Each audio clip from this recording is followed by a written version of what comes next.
नमस्कार, मेरा नाम किसले सिंह है और मैं आईसीआईसीआई फाउंडेशन में रेफ्रिजरेशन एंड एयर कंडीशनिंग का फैकल्टी हूँ।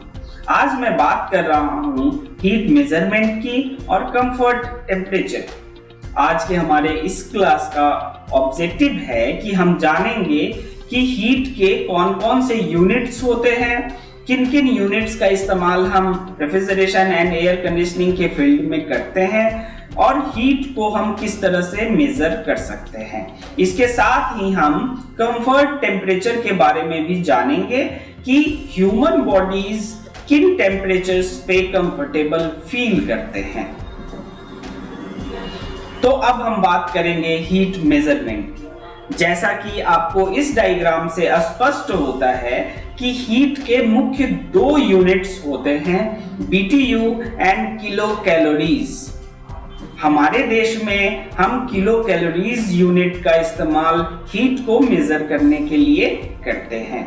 अगर हमें किलो कैलोरी को डिफाइन करना है तो हम इस डायग्राम को गौर से देखेंगे। नीचे वाले भाग में एक कंटेनर है जिसमें 1 किलोग्राम वाटर है और उसका तापमान 15 डिग्री सेल्सियस है। अब इस वाटर का टेम्परेचर हमें 16 डिग्री सेल्सियस तक करना है, तो इस वाटर में हमें 1 किलो कैलोरी हीट देनी पड़ेगी। अब हम इसको डिफाइन करते हैं तो 1 किलो कैलोरी हीट का वह अमाउंट है जो 1 किलोग्राम वाटर का टेम्परेचर 1 डिग्री सेल्सियस से बढ़ाता है। अब हम हीट के दूसरे यूनिट के बारे में बात करेंगे। दूसरा यूनिट जो मुख्य यूनिट है जिसे हम BTU के नाम से जानते हैं। BTU का फुल फॉर्म होता है ब्रिटिश थर्मल यूनिट।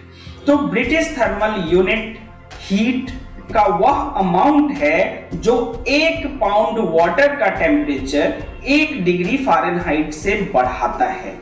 तो अगर हमें BTU के बारे में जानकारी हासिल करनी है तो अब हम जानते हैं कि BTU British thermal unit heat measurement का एक पॉपुलर यूनिट है। इसके साथ ही इसका डेफिनेशन है कि 1 पाउंड वाटर का टेम्परेचर 1 डिग्री फ़ारेनहाइट से बढ़ाने के लिए जितनी क्वांटिटी ऑफ हीट की हमें आवश्यकता होगी उसे हम 1 BTU कहते हैं। अब हम बात करेंगे कंफर्ट टेम्परेचर की। हमने अक्सर ये देखा है, ये महसूस किया है कि एक कमरे में एक इंसान गर्मी से बहुत परेशान होता है, उसे बहुत पसीना आता है, वहीं दूसरा इंसान वहां बड़े आराम से बैठा होता है, उसे गर्मी बहुत अधिक परेशान नहीं करती। हमने कभी कभी ऐसा महसूस किया है कि कमरे के अंदर तो हमें बहुत गर्मी लगती है लेकिन कमरे के बाहर का मौसम बहुत ही सुहावना होता है। हम कभी मूवीज देखने जब जाते हैं तो थिएटर में अंदर हमें अधिक सर्दी लगती है जिसके कारण हम गर्म कपड़े पहन के जानते हैं। कभी कभी हमने ऐसा भी देखा है कि एक कमरे में जहां एयर कंडीशनर लगा होता है वहां तो हमें कंफर्टेबल फील होता है, वहीं जब हम दूसरे कमरे में जाते हैं और वहां भी एयर कंडीशनर लगा होता है फिर भी हमें कंफर्टेबल फील नहीं होता है, हमें बहुत अधिक ठंड लगता है।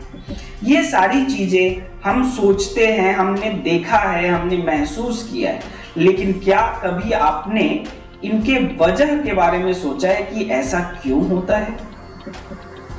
एक इंसान का जो शरीर है वो एक हीट इंजन की तरह होता है जिससे हीट निकलता रहता है और वो हीट निकलने के बाद भी एक ह्यूमन बॉडी खुद को 36.1 डिग्री सेल्सियस से 37.2 डिग्री सेल्सियस के बीच में मेंटेन रखता है और रखने की कोशिश करता रहता है।